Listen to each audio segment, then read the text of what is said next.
So thank you all for being with us this morning. This is KVEC, it's Kentucky Valley Educational Cooperative Special Education Regional Technical Assistance Center Principal Support Network. And our purpose is to provide information and support to school administrators in the area of special education. And we have the opportunity today to focus on behavior. And Dr. Terry Scott, and I'm going to let him kind of tell you his role from the University of Louisville in the CIBRS group. Is that the way I hope I said that correctly? He's with us today, and he is going to provide us just some conversation and discussion around some strategies that we can use. Thank you, everybody, for being here. So we've got about an hour and a half, and I've got a really big topic. So it's kind of everything we'd ever want to think about when we think about probability for student success. I'm going to do a couple things to make this manageable. One is I'm going to focus on just really classrooms and not school-wide. So I think that's one thing that'll shrink it down a little bit. Second thing is I'm going to talk about things in big ideas. So I'm not going to get down in the weeds. I think there's many of the things I'm going to talk about today could be a course. And we want to keep this kind of big ideas. What do we know? But if we had to bet on what was going to happen, how would you place your bet? And so I want us to just think about it like that. I want to alert you to the CIBRS.com, CIBRS.com, the Center for Instructional and Behavior Resources in Schools, or Research in Schools. I'm sorry, that's the center that I direct. Most of the things I'm going to talk about are on that website somewhere, most of them in video form. So if you want more information, more examples, etc., that's a great place to start. I'm also the co-director of the Kentucky Reading Research Center, and I'm going to talk a little bit about some connections with reading and behavior as we go through. So my background is in behavior. I'm originally from Oregon. I worked in lockdown. I worked in residential treatment. When I got my teaching certificate, I always taught in self-contained EBD classrooms at every level. So I approach everything thinking about student behavior. But I want to really focus on the fact that that won't be enough to think about behavior only by thinking about behavior. So to get started, I want to just talk about a logic. So I want you to think about an arc with success and confidence and independence for kids on one side, and on the far other side is the exact opposite: failure and low self-esteem and wanting to not be here. So I'm going to represent an average kid somewhere on that continuum by a kid at the top there that's a snowball. So I've turned this arc into a snow hill for a reason, not just so I can have a goofy analogy. We need gravity to talk about this. So if we're thinking about that kid who's somewhere on that continuum, what we know is that that kid will have good days and bad days. And it doesn't matter who that kid is. Every kid will have some variance. If you test any kid on anything, they're going to score a little differently, which means that snowball isn't sitting still. It's constantly moving on that continuum. And here's why we need gravity in order to make this make sense. When that snowball starts to move in any direction, it's going to keep going in that direction because that's what snowballs do. When they roll down a hill, they get bigger, they get heavier, and that will make them roll faster over time, which means the longer a snowball rolls in one direction, the more likely it will keep rolling in that direction. Success is the best predictor we have of success. Every single time a kid is successful with anything you ask them to do in school, statistically increases the probability of another success.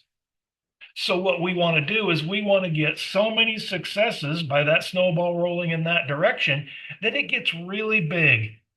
And there's going to be a point where that snowball is so big that we don't need to be there to roll it anymore. As snowballs get to the bottom of the hill on the right, they roll on their own. We've taught kids to read. They're going to roll right out of the school reading. But it's because we created success to make that happen. However, snowballs also roll in the other direction. It should be rolling to the left. And when it rolls to the left, it's going down the wrong side of the hill, but the same thing is happening. It's getting bigger. And that's problematic because every single time a kid fails with anything we ask them to do in school, statistically increases the probability of another failure. Nothing predicts failure better than failure. So I always like to think about this in just common sense. If I said I was coming to your classroom tomorrow and I want to see a kid have nothing but successful behavior and success with academics, and I said to you, if the kid I watch is successful the whole day, you get a $10,000 bonus. You'd have a kid in mind that you'd want me to watch. You wouldn't say, I'll just pick anyone. The kids that have had the most success are the most likely to have it again. And the kid who's had 100 successes is more likely to have a successful day tomorrow than the kid who's had 90. That's just probability. And the same thing goes on the other side of the hill. I'm coming to your school tomorrow. Coming to your classroom, I want to see a kid have a misbehavior.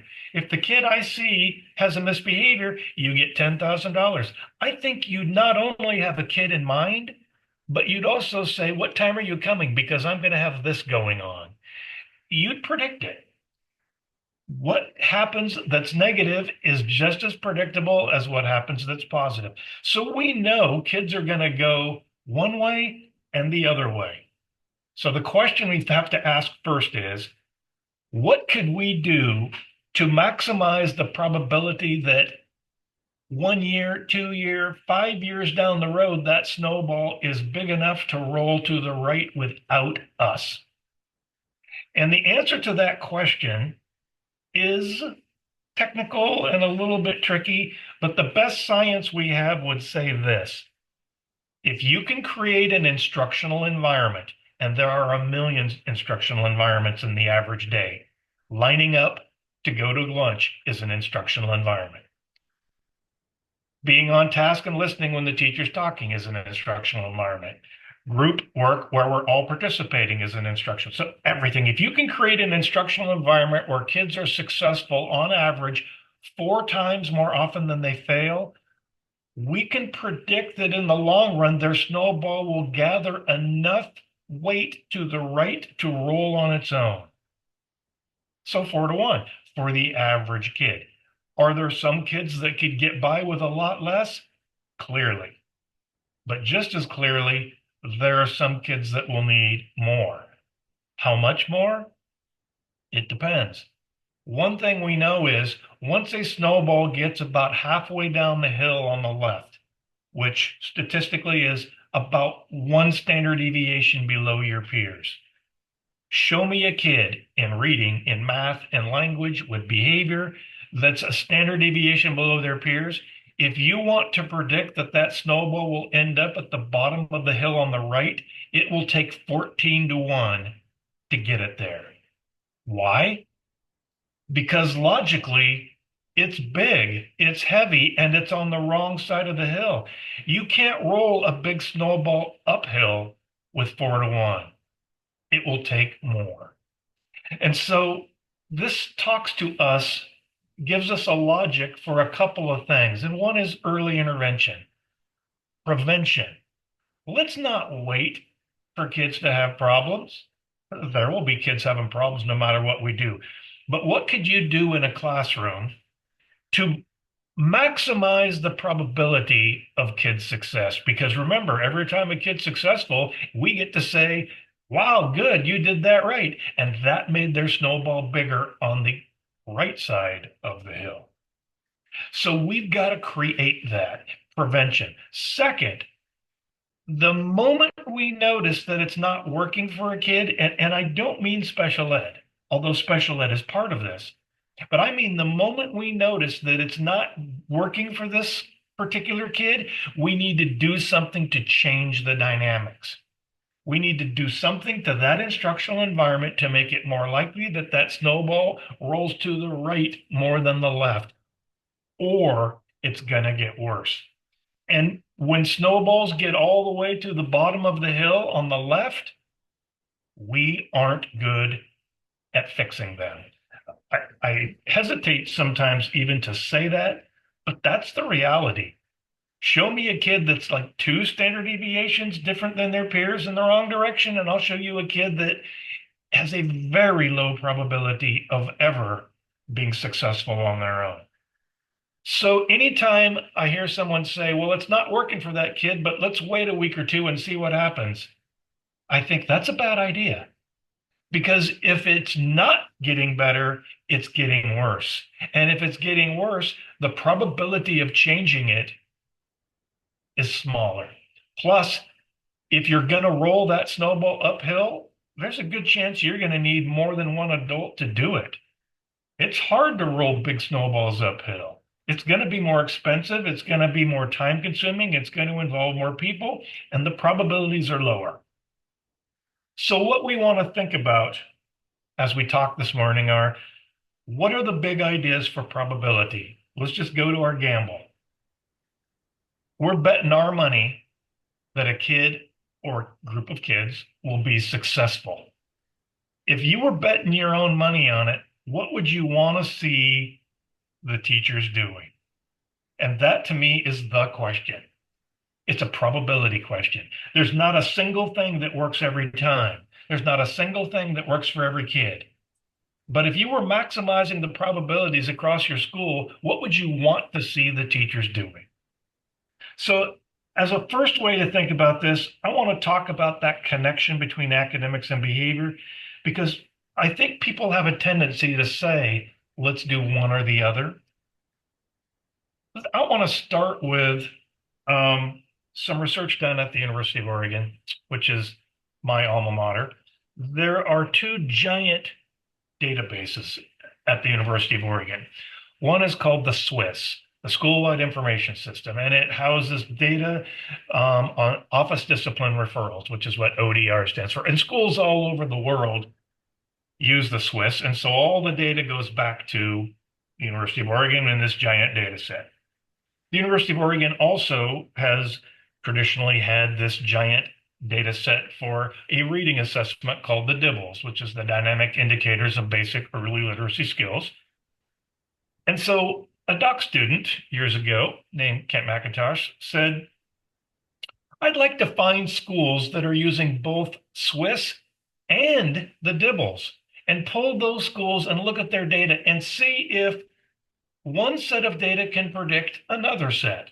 So here's the first question he asked. What's a good predictor of kids who have had office referrals for discipline in the 3rd grade? And it would surprise nobody that office discipline referrals in the 1st and 2nd grade is a great predictor of office discipline referrals in the 3rd grade. But reading competence as measured by the DIBELS in kindergarten can predict the same group of kids. And it is the kids with the lowest reading competence in kindergarten are the kids with the highest probability of having discipline problems.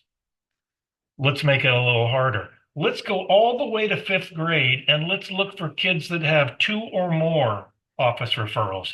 Again, not surprising that office referrals in the 4th grade and knowing that you've got low DIBEL scores in the 5th grade predicts discipline referrals.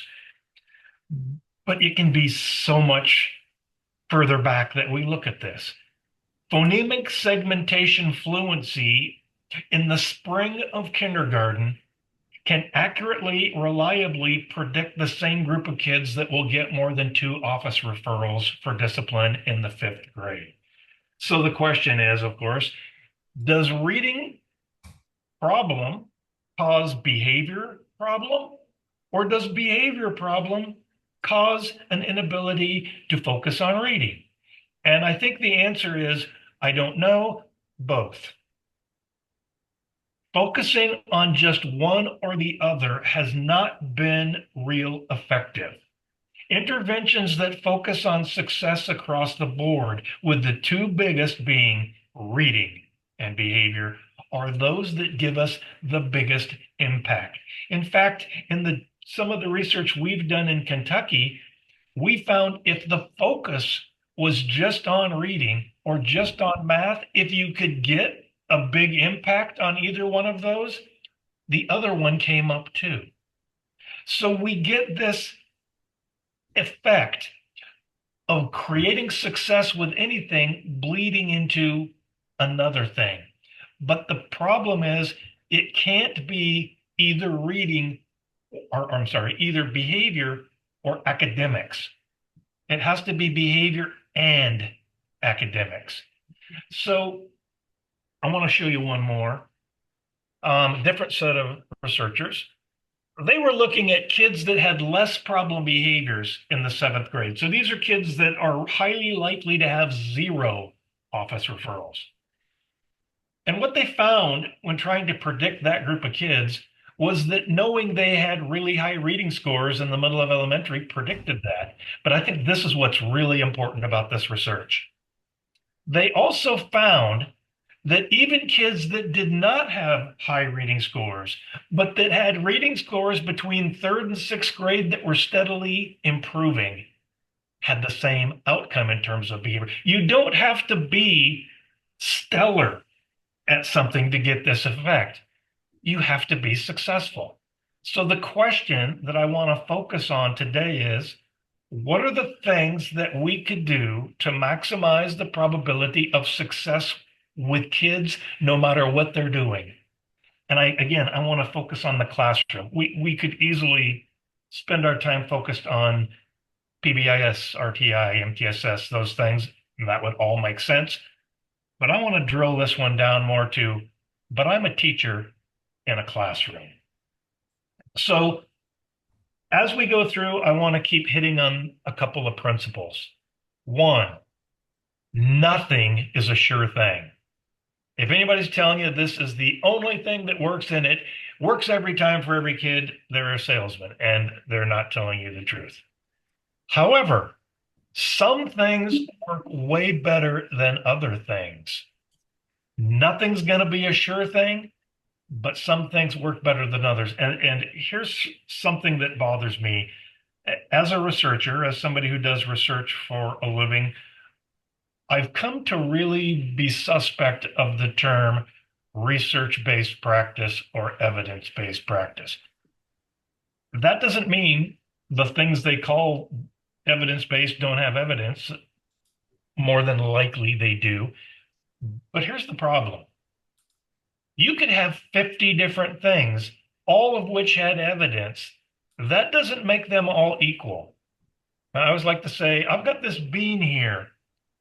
The outcome I want is for this bean to be on the other side of the room. I have evidence that I can get on my hands and knees and push it there with my nose.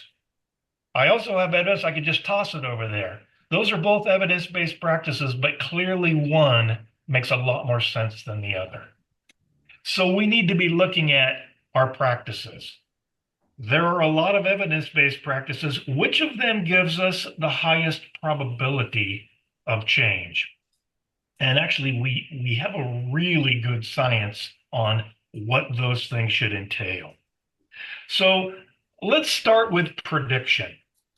I like to think about this like, what if we were in Las Vegas? They don't have this in Las Vegas, but it would be cool if they did if you're a teacher. You go to Vegas and they ask you to write down the name of a problem behavior in your classroom. So you write that name on the board. Then they show you a picture of your classroom and they give you your chips.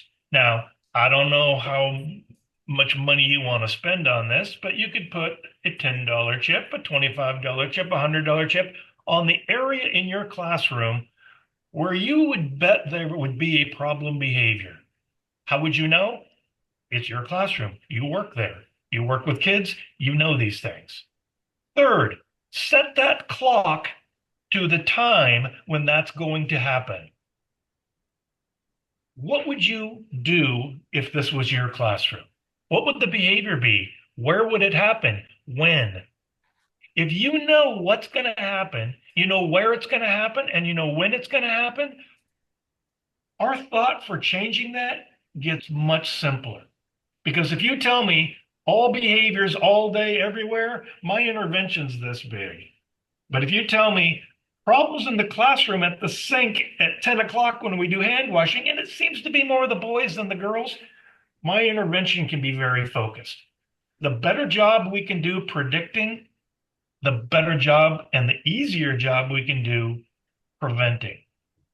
So this is based on some classrooms where I've worked and where I've worked with other teachers. These yellow stars represent problem behaviors. So you all know classrooms. I bet you could guess these. So I do this with people all the time, and I'll just say, do problems at the door happen evenly spaced all day long, every day? And almost always people say no. They happen at very predictable times when we line up, when we're going somewhere, when they're coming in. Okay, then we don't need to worry about having expectations and routines and all kinds of things for the door all day. But we do need to think about, what do we want to teach these kids to do at that place, under these conditions, at these times? Well, a lot of that's going to depend on what the problems are. And I've asked people this 1,000 times, and this is what people say. They say it's pushing and shoving. It's fighting over who gets to be first in line. It's chaotic. It's some kids are leaving before they're supposed to. And I always hear this one. They jump up and hit the top of the door. Don't know why that's a big problem, but whatever your problems are the problems you live with. You see them in your room. Those are the things you think about. Pencil sharpener. Why the pencil sharpener? It's a thing kids only need to use once in a while. They say things like, yeah, but they sharpen their pencil for a half hour. Or, yeah, but they figure out how to meet their friends at the pencil sharpener and have social time. Or they break the pencil sharpener. Or they make a mess. Whatever it is, question comes back to, does this happen evenly spaced throughout the day, or are there predictable times? And usually people say, yes, it's independent work times. That's when kids want to go spend their time at the pencil sharpener. So what are the rules? What are the expectations? When you're going into independent work time, what should you be teaching your kids pencil sharpening looks like? And that seems kind of weird. Like, really? We have to teach kids how to sharpen a pencil? I don't know that it's how to sharpen a pencil, but I do think even with high school kids, when you sharpen your pencil, do you want them to raise their hand and tell you, or just go do it? When you go there, how long should it take? Is it okay to have more than one person at a time there? These are all decisions teachers have to make, but what they have to think about is, here's my instructional environment, independent work time and the pencil sharpener. What set of expectations, what set of routines, what set of procedures give me the highest probability of not having problems at the pencil sharpener? Move to the sink. So I don't know why sinks are so problematic, but every time we do this with a classroom, teachers, sinks, if they're in the room, tend to be a predictable location, but probably not all day. And if you ask people what the problems are, it's a range of things. Last month, I was in North Dakota and I was talking to people in the Fargo area, and I asked a question about what problems happen at the sink. And the first person that answered said, they fill it up and then grab people's heads and hold them under. I was like, wow, I was just going to think like make a mess or something. But again, everybody's got their own set of things that they want to think about in these places. So what's your routine for the sink? Can anybody go there at any time? When they do go there, what are the expectations? How many can be there? How long should it take? And I'll even take it down to something this dumb. What does it look like to wash your hands? And I think that's, wow, everybody knows. But some kids will wash their hands forever and make a mess, and it's one squirt of soap. Sing happy birthday to yourself twice. That takes 20 seconds. 2 paper towels to dry. Leave. Those are the kind of things we have to teach. Because when we teach those things, we set kids up to do it right. When we create routines, when we use our supervision, when we reinforce what we see doing happening right, we are facilitating snowballs rolling to the right. The more those snowballs roll to the right, the less likely it is we'll need to do this stuff later. But there will probably also be a kid or two that are going to need those reminders way longer than the rest of the class does. Up at the top here, we've got a coat area. This is from a classroom where I worked, and a teacher told me that the coat area was one of the biggest problems. And I said, "What's going on?" And she said, "There's been a lot of theft. There's been some vandalism. We had a fight back there." And I said, "Well, what's this little wall thing here?" And it was a movable partition. And so I said, "Do we need to have that partition there?" And the reason I'm asking is this. Anytime kids can be in a place where they know adults can't see them, the probabilities for misbehavior are dramatically higher. I don't know your kids, but you're telling me you've got a lot of problems in this one area where you can't see them. So I think you have to make the decision because it's based upon you as the teacher. Can we move that wall? Actually, the teacher I talked to about this did not want to move that wall for some reason. So I can't tell you what to do, but here are some other possibilities. You've got to build a wall on the side of that so no one can get in there when you don't want them to. Maybe you should stand at the back all the time. Maybe we need a better routine for how kids come into and out of that so you don't have multiple kids in there. But I can tell you, if you don't do something to prevent kids being in a place where you can't see them, you should just keep predicting there'll be problems because that's logical. So we've got to do something. What you do, again, it depends on who you are, but you have to teach the kids what it is they're supposed to be doing. Now, over here on the far left, we've got a kid with a lot of problems. I don't know why that kid's having lots of problems, and we're going to need to talk more about that kid. But before we do, let's talk a little bit more about instruction. When we teach academics, we do a pretty good job of saying, here's the way it is. Hey, these letters make these sounds. Hey, this plus sign means add. We tell them what to do. And here's your signal for when to do it. For some reason, when we get to behavior, we go to the don'ts. I found the signs on the left and right on the internet. I don't know where they're from. They're ridiculous. As you can see, the one on the left says, no crime for some reason only between those hours. The one on the right says you're not allowed to drown here. Okay, those are completely ridiculous. I don't, if they're not comedy, I don't know why someone would post those. The sign in the middle I found in a classroom in a school several years ago, took a picture of it. And my thinking is that that sign is as ridiculous as the other two. Now, I think there's an important concept inherent in this sign, but I don't think we're teaching the concept. That concept is probably something like, what should you do when someone frustrates you? What should you do when someone's disrespectful to you? I would bet you that 0 kids in your school aren't aware of this.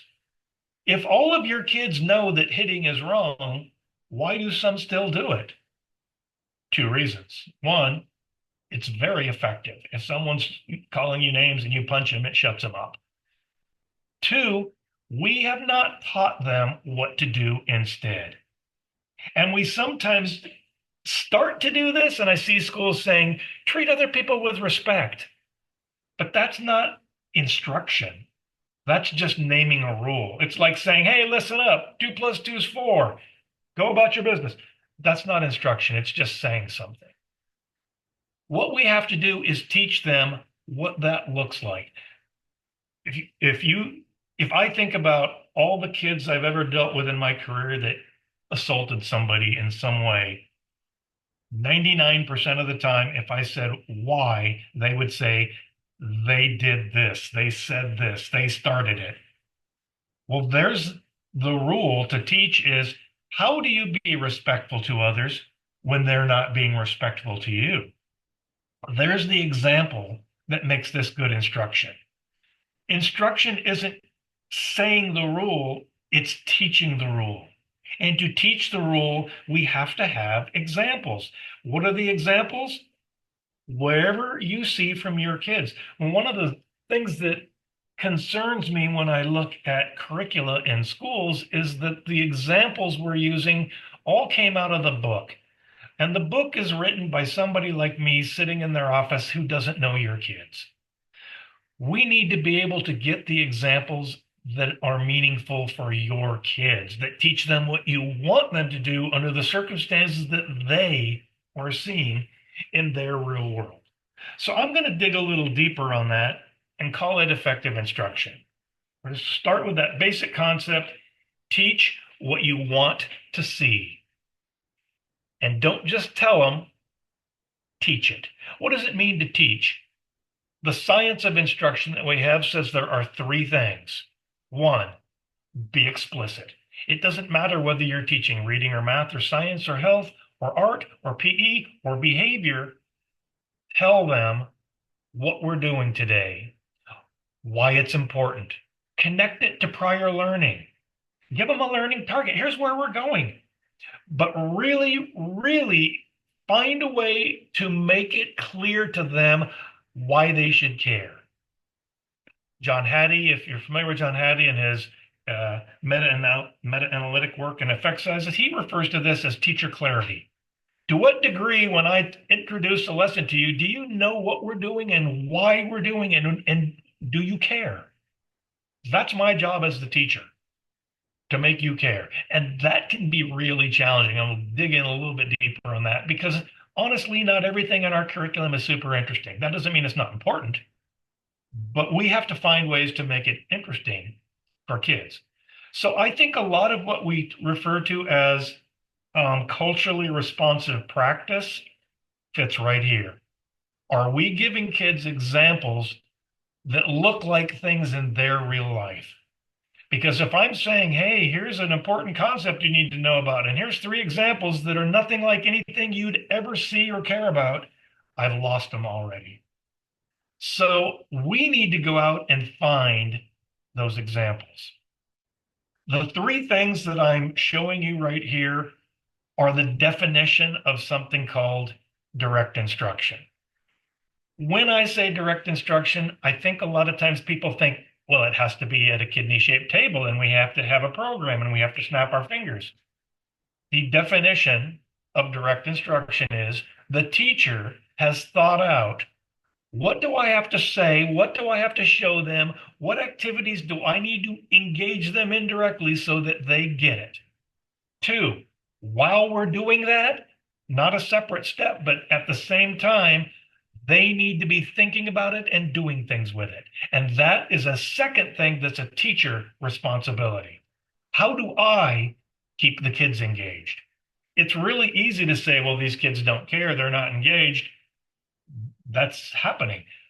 The question is, what could I do to maximize the probability of their brain actually thinking about what I want it to think about? And there are strategies we can engage in to get that. And third, another teacher responsibility, find multiple ways for kids to practice with these things and set them up to be successful so that you get to say at least 4 times more often than not, wow, you're good at this. That's what makes the snowball roll. So tell them what we're doing, make clear they know, engage them in that discussion, give them lots of chances to do things, and set them up to be successful. If step 3 ends up with you not being able to say to them, good for you, thank you, 4 times more often than they're not, then step 1 and step 2 weren't done well enough. That does not mean it was a teacher problem. That does not mean it's the fault of the teacher. What it means is explicit instruction has to be explicit for the kids we're talking about. And if it wasn't explicit enough, we got to make it more explicit. Instruction has to engage our kids. If it didn't engage them enough to get them to get it, we've got to figure out a better way to engage them. But the bottom line is all of these are our responsibility. So when I think about explicit instruction, I think about it like this. I'm getting ready to go talk to, and this is the kind of thing I get, have been involved with a lot in my career. I'm going to the alternative high school, and they want me to talk to these kids about these basic social skills. Okay, who are these kids? Where are they from? What are their experiences? So, what should I say for them to want to listen? How should I say it? What examples should I use for them to be interested? If I use the Dick and Jane stupid examples, they're going to stop listening before I ever get done with the first little part of it. You got to know your kids. Now, we have a whole instructional technology, a science for how to use examples. And the way we do that is we think this. First, what are all the possibilities for kids in the world to use this skill? I cannot give them every single one of those examples, but I could look and say, what are the ones they're most likely to see? I'll bet they're most likely to see one where this kinds of thing is happening. So I've got to make sure that's part of what I teach. I'll bet they're going to have this happen when they're not at school, but on their way home on the street. That's got to be some of the examples I use. What are the other relevant features of the real world that I have to bring into this? And that what we call the science of example selection and sequencing is really just based upon who are your kids and how will you make sure this makes sense to them when we're done? Clarity. Second, engagement. So here's the way I think about this.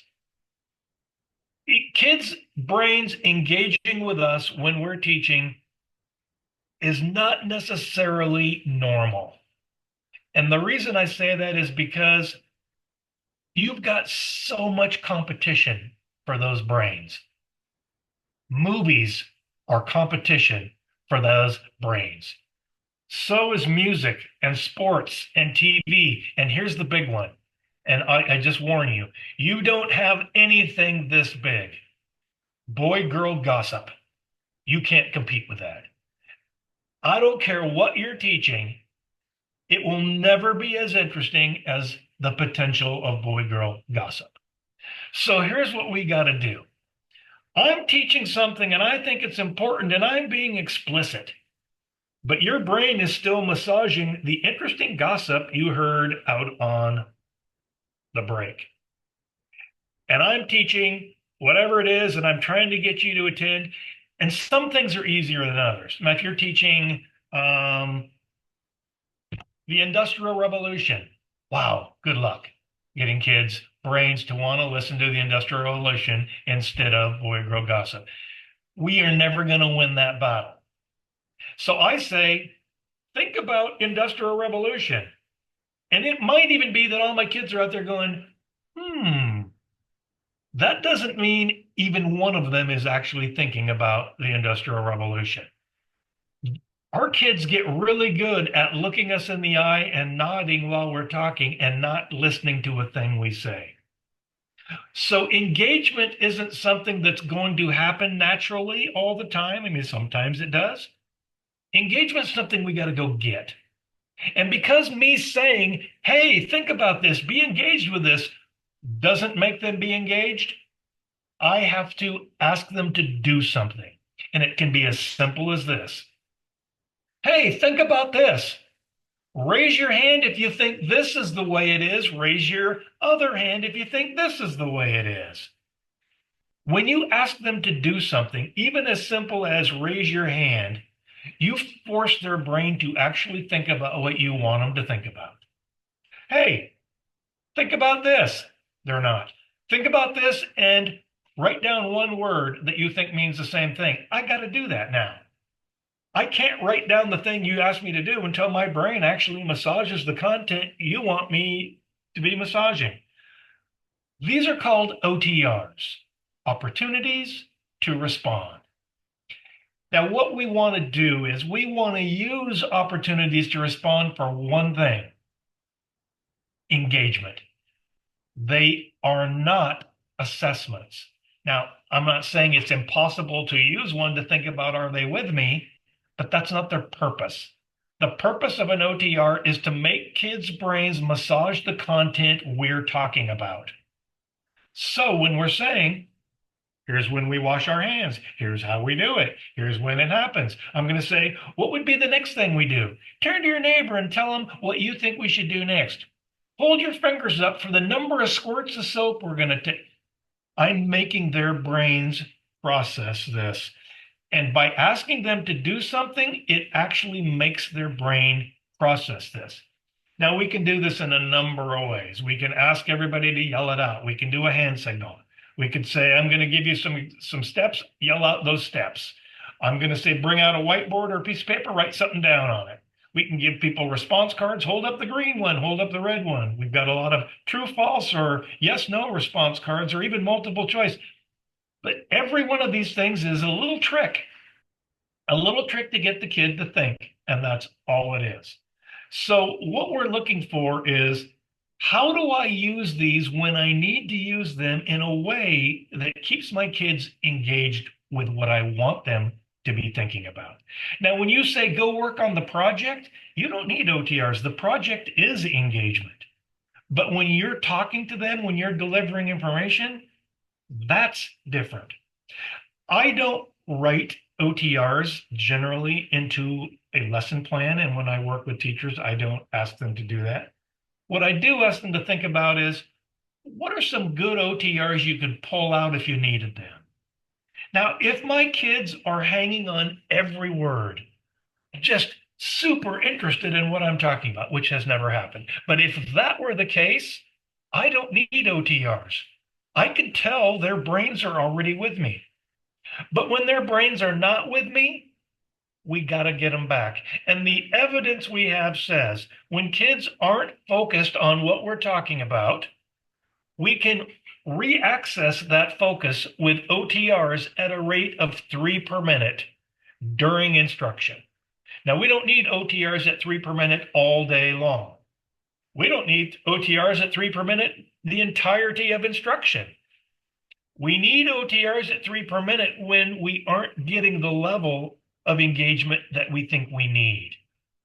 So what the research tells us, and we've done a lot of this research, I'll show you some of our data here in a second, is that when kids are off task and or disruptive, when the teacher increases OTRs to a rate of 3 per minute, we get a statistically significant increase in active engagement and a statistically significant decrease in disruptive behavior. That's a big deal. Because here again, academics, behavior. What can we do that goes at both of them? And here's a strategy that we use during instruction. So it's not an add-on. It's part of instruction, but it has an effect on academics and behavior. It's probably at the current moment in my field, and I would say even my larger field of special ed, this is probably the hottest topic. And it's because the evidence we are getting out of it is so impressive. We are getting such big effects out of what can we do to keep these kids' brains where we want them. Now, clearly, some kids are going to need more than others. And my colleagues and I have written a book, and this is a shameless plug. However, the CIBRS.com website has video examples of everything that's in that book, and those are free. So I'm telling you that we have actually sat down and written down what are all these things and how would you do them? What should you think about? But you don't need to buy the book to get that information because we have it all on our website. I think we may even have a micro-credentialing course on just engagement. So those things are out there and they're free. So we know that OTRs are super important. And in fact, maybe one of the most important things a teacher could do if you were trying to predict whether their classroom was successful. Here's the data we have. Now, we've been doing this in Kentucky for over 15 years, and we've been doing it all over the place. Um, you may have seen us even at times. We go into schools, we sit in the back of a room, we look at what the teacher's doing during instruction. We only watch like 15 minutes because we only watch instruction. We don't watch practice and take and roll and all that other stuff. And we code. How often during the time we're watching instruction is the teacher using an OTR? And this is rate per minute. So you can see at every grade level, we're using these at pretty low rates. Now, I have said I don't think you need to use them at 3 per minute through the entire class. Use them when you need them. But if you go into any string of code that we get out of one of those observations, so I get 15 minutes of different letters that are on the code that they've tapped on their computer screen. At no point is there ever 3 per minute. The variance is very low. Teachers use about 0.8 at elementary school all the time. So we aren't seeing high rates of these ever. And that's one of the problems, I think. If we've got data that says this is a big effect and it's super easy to do, you do it in the middle of instruction. It's not an add-on, it's part of what you're doing. We get these huge effects on academics and behavior, and we don't do it. And several years ago, I was asked to go to Indiana Department of Ed, and talk to a new teacher institute. And I was probably a few hundred teachers, and they gave me 1 hour to talk to them. And I said, I'd like to talk about engagement. So I spent an hour talking to brand new teachers about OTRs. At the end of that hour, I said, how many of you had heard of OTRs before today? And not a single hand went up. And that's part of our issue, is that I think we assume that teachers come to our schools knowing about effective instruction. And the evidence we have, not just from our data, but from national data, says that's really not a good bet. It's not because they're dumb, and it's not because they don't care. It is because we haven't taught them in higher ed. This hasn't been a part of what we've told people is important. And while that's really sad and needs to change, what that really means is that we have to figure out how to give people this information once they enter the field. And so that means administrators and instructional coaches and people have to focus on this. And again, I think it would make more sense that we spent our time focused on bigger other things. But if people don't have this, then it makes sense that this is where we spend our time focusing. When we do use OTRs, we tend to use the ask one kid in front of everybody. And when I say tend to use, I mean better than 75% at every grade level of all OTRs are putting one kid on the spot. Those are not effective for engagement. In fact, they're disengaging. And I can speak for myself as a kid in school or as a college student. If the instructor was pointing to people and calling them out, it was an aversive environment. I hated it. And that's kind of what gets set up. So we don't use enough, but when we do use them, we're not using effective ones. We need to mix them up. I don't think we should be using choral all the time, or response cards, or gestures, or peer discussion. I think we should be mixing them up.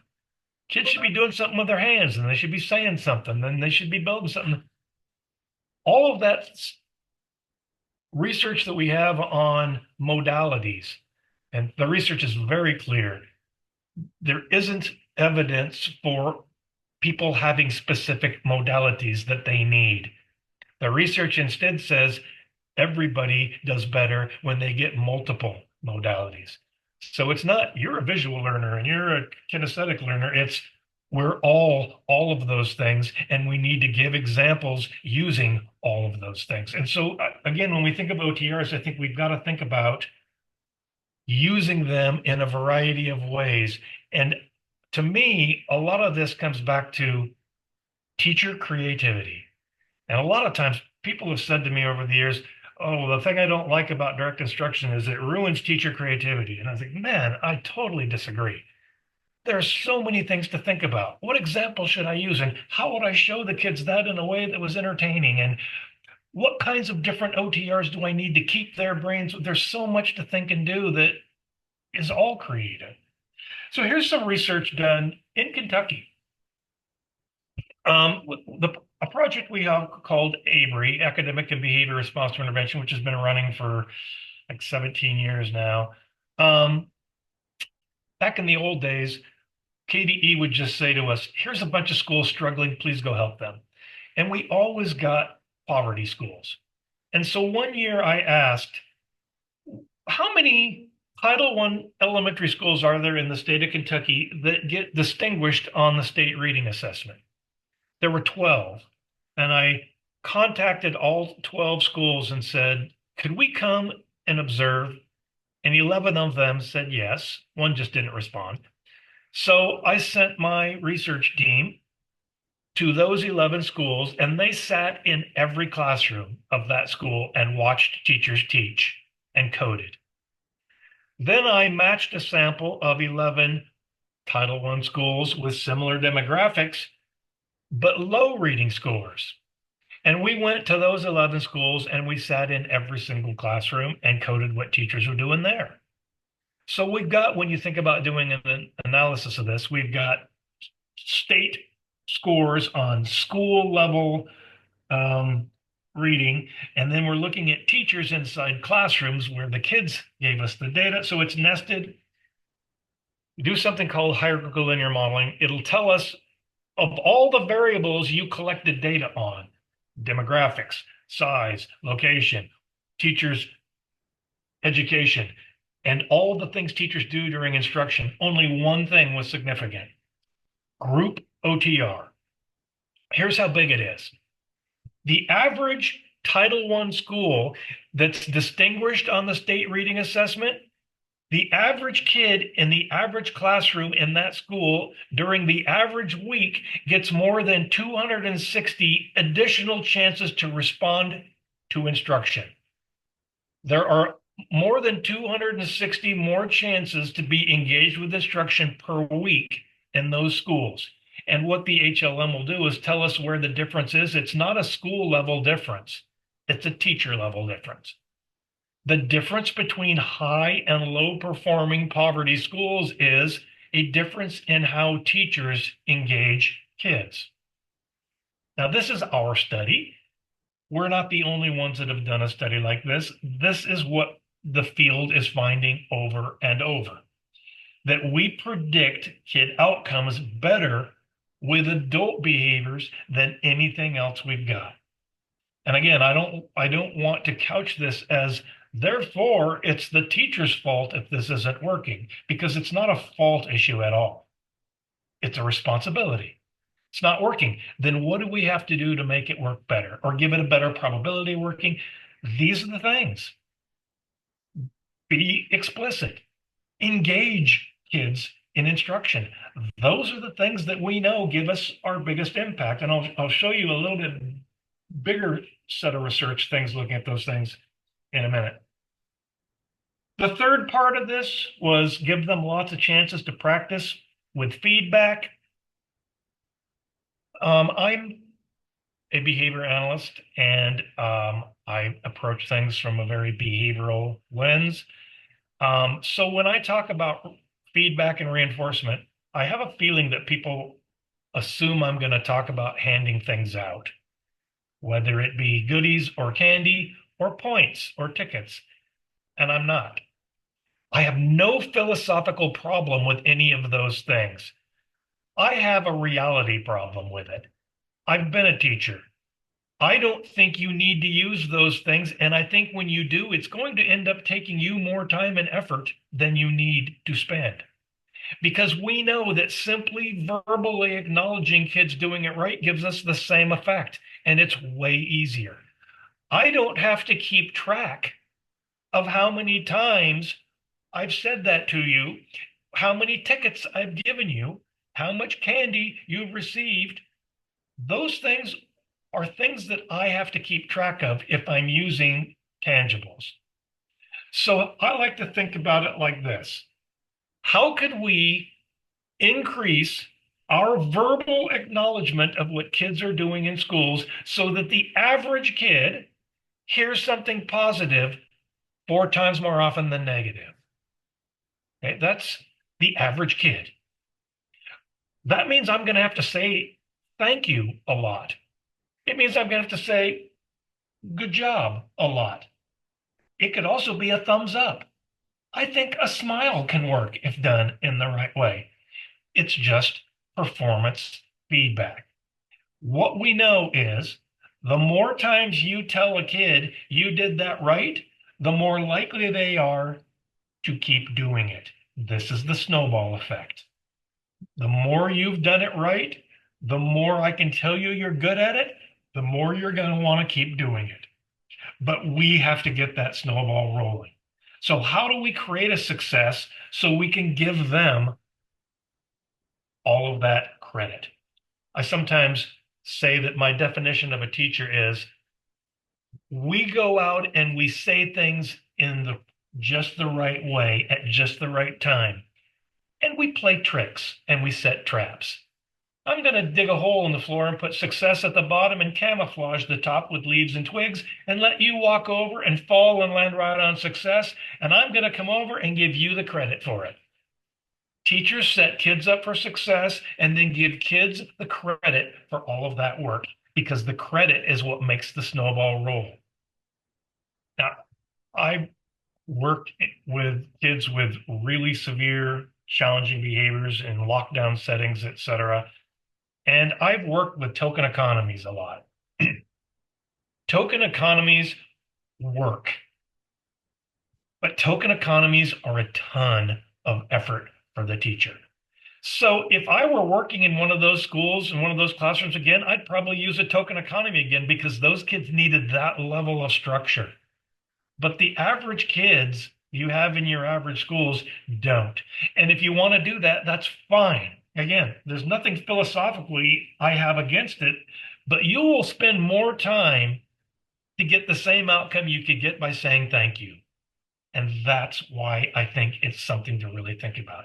And that sign there is another one, a goofy thing I found on the internet. I don't know where it's from, but if someone said, what should reinforcement look like for kids in schools? I would show them this sign. That's it. Tell them. So you'd think if it's that impactful and it's that simple and everybody knows about it, that we would do a lot of this. But we don't. Oh, this is data, another set of data. It's the same data set that was on the last one I showed you. This is us being in 6,730 elementary school classrooms, 1,544 middle school classrooms, and 1,983 high school classrooms. The good majority of these classrooms are from Kentucky. In the average elementary school classroom, a teacher says or gestures something positive to a kid or the classroom once every 6 to 7 minutes. And then you can see the negative there. It gives us a ratio of 3-to-1, which isn't high enough for us to have the predictors we want to have, number one. But even if that was 10-to-1, I think I would argue that when the frequency gets super low, it doesn't matter what the ratio is. I mean, if someone said it's 100-to-1, over a 100-year period, there were 100 positives and 1 negative. I'd say, well, if we're talking 1 a year, then the ratio doesn't matter because who cares? And I kind of feel that here. The ratios are too low, but the frequencies are so low that it really doesn't matter. At middle school, the average teacher is saying or gesturing something positive once every 13 to 14 minutes, and it's closer to 22 minutes at high school. Plus, at high school, and this is 1,983 different classrooms we've sat in and coded, the average high school classroom, the teacher says or gestures something positive and negative at about the same frequency. And that's problematic in terms of trying to predict kid success. I want to take that. I said we're going to do classroom, but I want to take this to a school level thing for a second. This is common area. So I asked our coders, stop in the hallway, stop in the cafeteria, stop in the entry, stop at the locker area, and look for an adult and code their interactions with kids. So these adults are in the area, they're looking at kids, they don't interact very often, but when they do, you can see if we're not in a classroom, our interactions with kids are far more likely to be negative than positive. Way, way out of whack, to the extent that in the average high school, something positive is said or gestured every 4.3 minutes and something negative every 23 seconds. So when you think about, are we teaching our kids in a way that sets them up to be successful with their behaviors when they're out of the classroom? This data would suggest we're not. If you were looking at this data for math and you said, well, I'm asking them 2 plus 2, but every 23 seconds they say 5. Only every 4.3 minutes do they say 4. I think everybody would say, well, then you need to go back and reteach this. But that's not the way we tend to think about this in schools. We tend to think about this as it's a kid problem.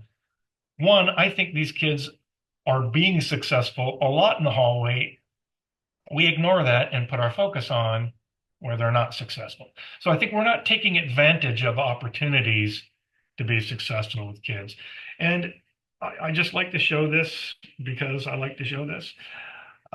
We have zero evidence in our world that moving kids out of a classroom or school changes their behavior. That does not mean that I don't think you should ever move anybody out. Clearly, there are legitimate reasons for taking a kid out of a classroom and suspending a kid. But if the reason for doing that is to teach them a lesson, it doesn't. We don't have that evidence. In fact, the evidence we have says the best predictor of a kid who will be removed is a kid who's been removed. So it's not a punishment if they do it more. So we need to think about that. I want to encapsulate all this with this study. We're going to look at 3 teacher behaviors.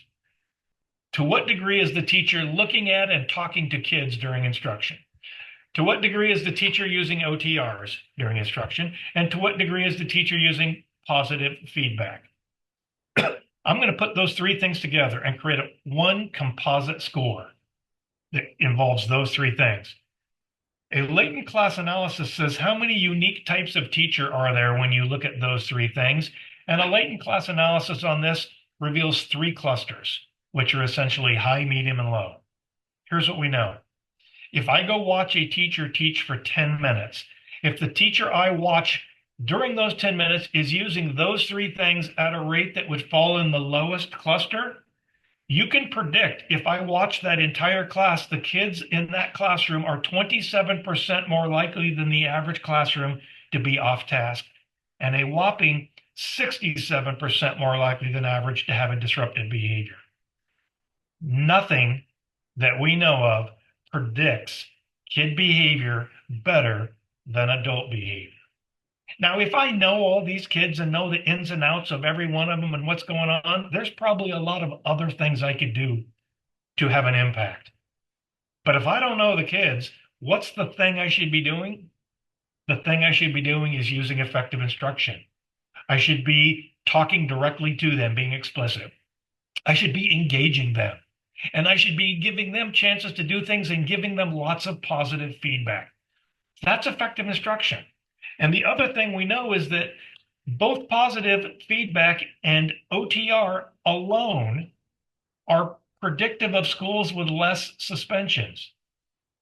If you cluster those 2 things together, OTR and positive feedback combined are associated with the percentage of students that are proficient and distinguished in elementary reading and math.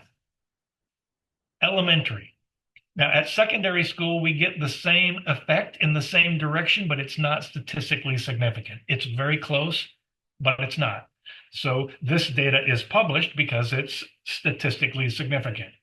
We do, again, see the same effects at secondary school, but not to the same degree. So I want to kind of quickly go through some classroom management things. And these are things that I think, just big ideas, we control. 1, we control what happens in the classroom. Now, if you're in secondary school, kids come to you for an hour, you don't control the whole day, but you control that hour. And so some things to think about. Have a routine in that hour or during your day that's consistent. What we know is the more we ask kids to do the same things in the same order, in the same way on a daily basis, the more likely it is that those things will happen without problem. Consistency is our friend. Now, how consistent do you need to be? It depends. I think there are probably classrooms where you could be not very consistent, and it would be fine. But all it takes is a kid with autism, a kid with disabilities, kids with other issues. And now you've got a kid that needs consistency. And it's really hard to be consistent for one kid, but not for the class. So generally, I like to think about you need to be as consistent as the kid who needs the most consistency. And that's just going to be the way it always is. Second, there should be expectations for everything on the schedule. When I say restroom, it doesn't mean go screaming out the door to the restroom. I've taught what it means. When I say restroom, it means put your book away, put your hands on your desk, I'll excuse you. Or whatever it is you want that routine to be. And one of the problems I've seen with classrooms that are out of control, if someone says, would you go watch this classroom and give the teacher some ideas? One of the common features I see of these kind of out of control rooms is that the kids enter the room out of control. And they stay out of control until the teacher tries to get them in control. And one of the things I've said to those teachers is, you've got to teach the kids. From the second your foot goes over the threshold of the doorway in my room, there's an expectation. You can decide what that is. Hey, I want you all to come in, sit down, get out a paper, get your name on it. I want you to come in, find your partner, discuss what you're going to do today. I want you to come in, turn in your homework. But there's something. Anytime we've got hey, this is time where there's no expectations, you can predict problems. So it doesn't mean that you need to have hardcore work going on from the moment they walk in the door, but they should have something that they know they're supposed to be doing. Lastly, think about how long anything can last. And so this is kind of a dumb thing to say, but don't make something last longer than you believe it'll work. If you say after 20 minutes, these kids are going to have a riot, then go 15, take a break, and do another 15. You can get 30 by breaking it up. But a lot of times I see people saying, no, we're going to do an hour and a half. And it's really an hour followed by a half hour of argument. And I'm saying, I don't think you're getting a bang for your buck. Think about making your schedule work for you rather than you working for your schedule. Another thing we control, are teacher-student relationships. And I won't go through because we don't have time, the research, but it's pretty clear. Every single time an adult and a kid have an interaction that ends positively is a predictor for positives with both academics and behaviors. Now, the person who gave us that data is a guy named Bob Pianta. And I asked Bob once, what do you mean by interaction that ends positively? And his response was not negative, which means, hey, did you see that show on TV last night? That was great. That counts. It doesn't have to be, you're my favorite kid. It's that you and I can have an interaction that doesn't end in a negative, me telling you you're doing something wrong or you need to do something different. So we'll call that relationship. Now, when I say teacher-student relationship, the stuff on the right there is a lot of times what I think people are thinking. It's not what I'm thinking. When I say teacher-student relationships, I'm thinking of the stuff on the left. I can hold a conversation with you as if we were both human beings. I can make comments on things you do that aren't negative. I can say, hi, how's it going when I see you? I wave, I smile, I offer. These are what we're talking about. Now, what people will say to me is, these kids don't want to be engaged with us. Probably not. That's not unusual. They're kids. But here's the way I think about it. If we know that there's something we could do, the result of which is a probability for kids to be more successful, then I believe it's incumbent upon us to do it. It's a responsibility. So when Bob Pianta says, I've got a ton of data that says every time adults and kids have interactions that end not negatively, we get better outcomes. To me, that makes it a responsibility for me, an adult in a school. What do I do? The second thing people will say is, well, these kids are really unpleasant. Believe me, I've been there. I know. But they aren't going to self-correct. It's just like they're not going to self-correct with their academic deficiencies. Kids aren't going to say, I think I'll try to have a conversation with those teachers I hate today. We have to take that responsibility.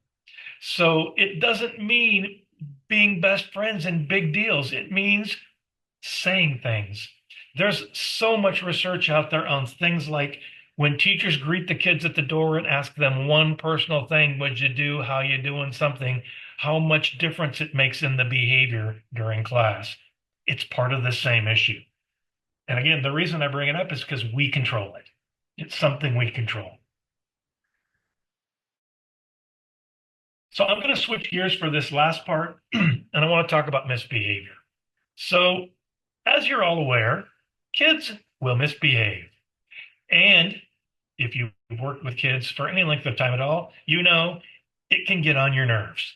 If kids never get on your nerves, you should check your pulse because something's wrong. They're going to. That's just life. But when they do, whatever it is they do, we control the probability of what happens next. We have a ton of power there with that probability. So I want to think, this kid just did something that was rude, that was defiant, that was personal, maybe even to me. So when I worked in residential treatment, my first job out of college, I was only 22, and some of the kids in there were 18, and they would have their rude burn to Mr. Scott, hey, Mr. Scott, and they'd say the rude thing. And because I'm young and dumb, my response would be to say something ruder back to them, which I found fun. Here's the problem.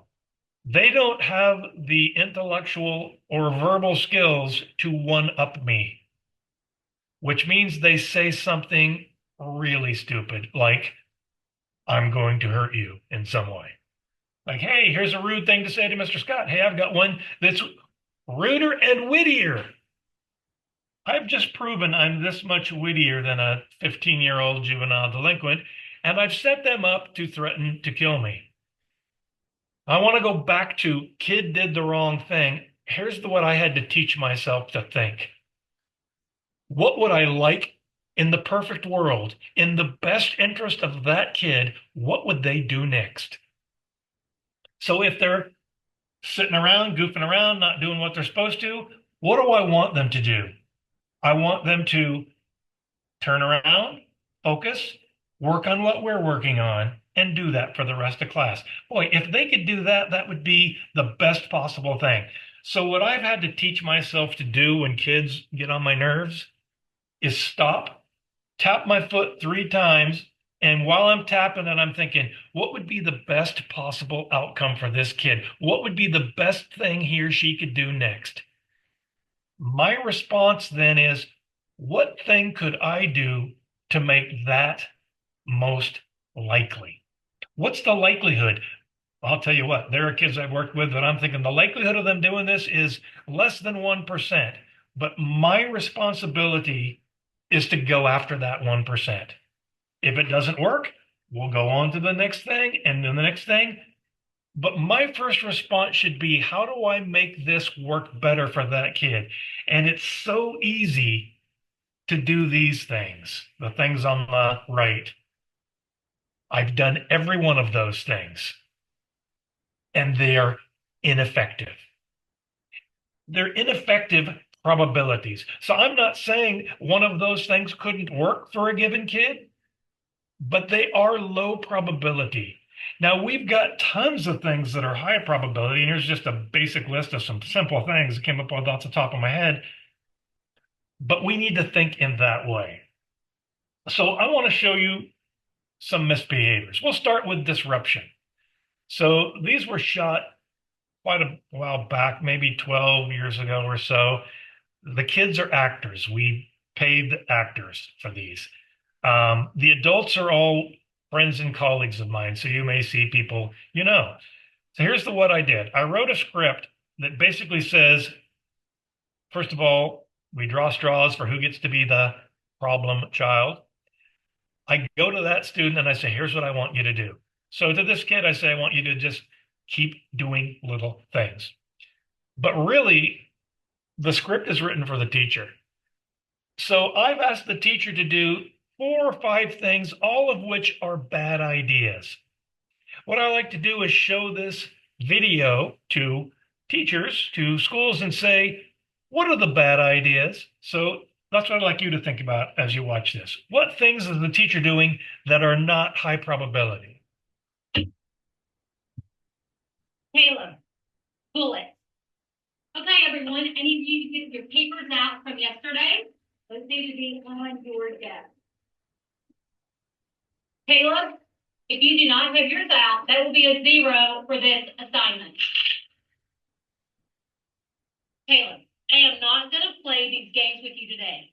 Pick up the paper or go to the office. Pick it up.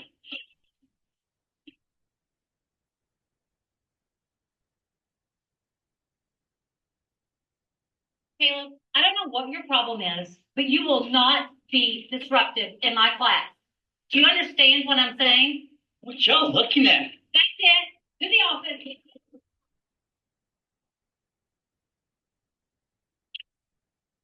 So now what I like to do when I'm doing this with a school or a group of people is say, if we could rewind time and start this whole thing over. That kid comes in, he's clearly agitated, and he throws himself in his desk. I'll give you $1 million if this happens. Kid calms down. Kid begins doing his work. Kid gets his work done. So do all the other kids in the room. Boy, that's a perfect world kind of thing. That's a long odds on that. But I've offered you $1 million, so it's worth trying. What would you have liked to see that teacher do differently than what you saw on that video? And so, for time's sake, we won't have a long discussion about this. I'll tell you instead, I asked the teacher, who is my friend Amy Lingo, I asked her to do several things. 1, keep pecking at him. No matter what he does, keep looking at him and keep saying things about him. 2, make it all about you. Keep saying, I won't have this in my room. 3, say it across the room to everybody. 4, give him ultimatums. All of those are bad ideas. Now, I can't guarantee you that doing other things would make that work, but I think we can logically say that there is a set of things we could do that would give you a better probability of those things. So what we've got up top are basic things to teach what to do when you're frustrated. Give them strategies for dealing with that. Give reminders when you know things are predictable. Now, if you notice that somebody's agitated, don't use any of our low probability things because you'll make it go up. Instead, think about redirecting kids in a neutral manner. Hey, what's going on right now? Are you okay? Tell you what, why don't you take 30 seconds, take a couple of deep breaths. 30 seconds is not a big deal, but 1, I give everybody else something to do so I can say that, and I show, hey, I'm concerned about you more than me. Those things alone start changing the probabilities. Now it's a baby steps thing. How about if you just get going on this? How about if we just do this? But I am creating an instructional environment where it's more likely you do the right thing than the wrong thing. Now, this is made up, so I can make it and say, and that would work. It might not work. And a lot of times I think that's where people think I'm saying, oh, this would work. I'm not. I'm saying, if you were betting this is a better probability, and we owe our kids that probability. Let's do another one. Non-compliance. Okay, so now everybody should be able to do this on your own. So what I want you to do now, go ahead and do the next two problems in the book all by yourself. Go ahead. I can't. I don't have a book. We'll find one.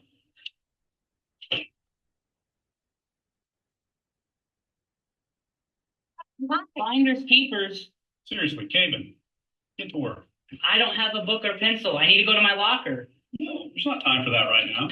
Do it without a book. Or I could take yours. Caven, get to work.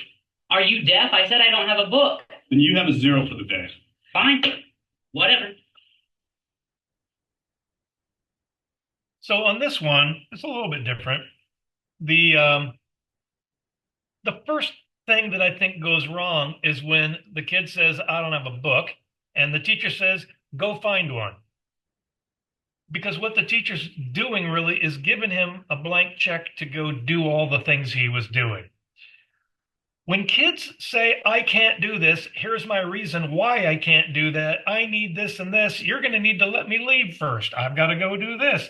I don't have a pencil. I'll go to my locker. Oh, stop all of that and just, I'd like to help you with that. Tell you what, have a seat first. Well, why would I have a seat? I don't have a book. I don't have a pencil. I need to go. I promise I'm going to help you with all of those things once you're seated. If they were already seated, I'd say, once I see a paper on your desk. Well, why would I get out a paper if I still don't have a book or a pencil? As soon as I see paper, we'll talk about that book. Now, when they get the paper out, I'm going to have a book ready and bring it over and say, okay, get that book open to page 82 and put your finger on where the first question is. And when you do, I'll have a pencil for you. I've turned this around. Rather than the kids saying, I can't do it, and me saying, yeah, but, and them saying, nope, yeah, but, nope, yeah, but, nope. I'm driving, not you. I'm driving. I will help you with all the things you're asking for, and the way you get my help is to follow directions. But me saying, you better figure that out, and allowing them to wallow in that and have more misbehavior.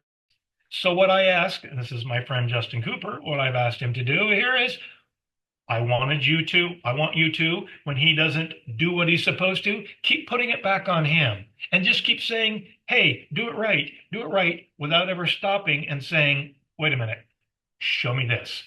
So when the kids don't comply, always go to one direction, a really simple one. I know there's a lot of things you want to say, and I'd love to help you. First step, you do this. It's something they can do. Now, I can't say, get your book if they don't have a book, but everybody can sit. Everybody can point to something. You get me by following directions, not by not following directions. And lastly, if you ask teachers, by the way, which we've done with focus groups, they'll say the thing that happens most is noncompliance. The thing they hate most is disrespect. And here it is. Okay. Some of you students are unbelievably rude. I don't know why I waste my time with you.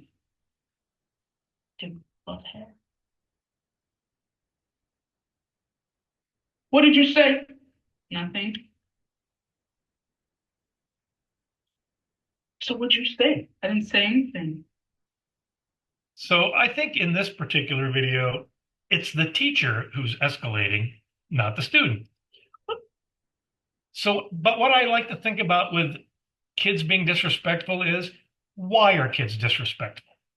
They're disrespectful to get under your skin.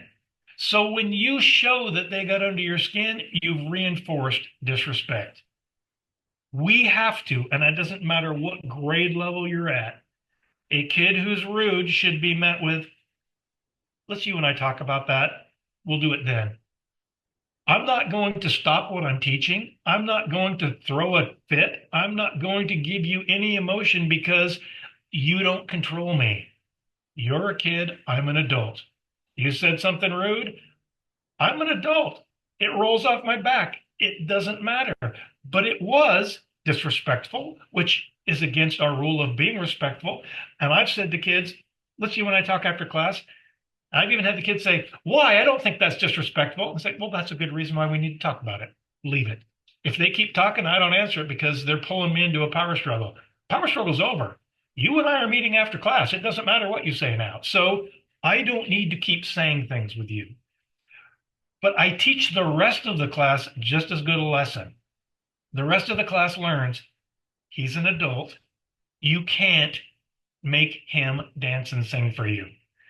But when kids know if they say something, you're going to fly off the handle, they'll do it more because it's fun to control adults. This is the whole idea before we had caller ID. This is why kids did prank phone calls, because you get to make an adult mad and there's nothing they can do about it. That's what disrespect is for. And so we have to be really mindful of ourselves.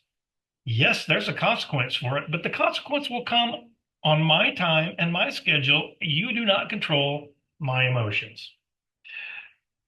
So I'm going to summarize all this with 3 things. 1, us.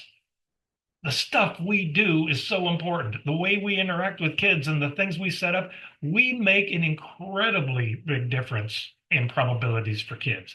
Second, effective instruction. And I try not to call it direct instruction because that seems to have a negative connotation with people. Effective instruction. It's explicit, it's engaging, and you're getting chances to do it and be successful. And third, probability. What's your best chance of getting the outcome you want? Even though that might be the hardest thing for you to do and say when you're angry, that's the thing we have to do. Think about probability. Not all evidence-based practices are equal. Some give you better effects. Are there any questions about any of the things I've covered today?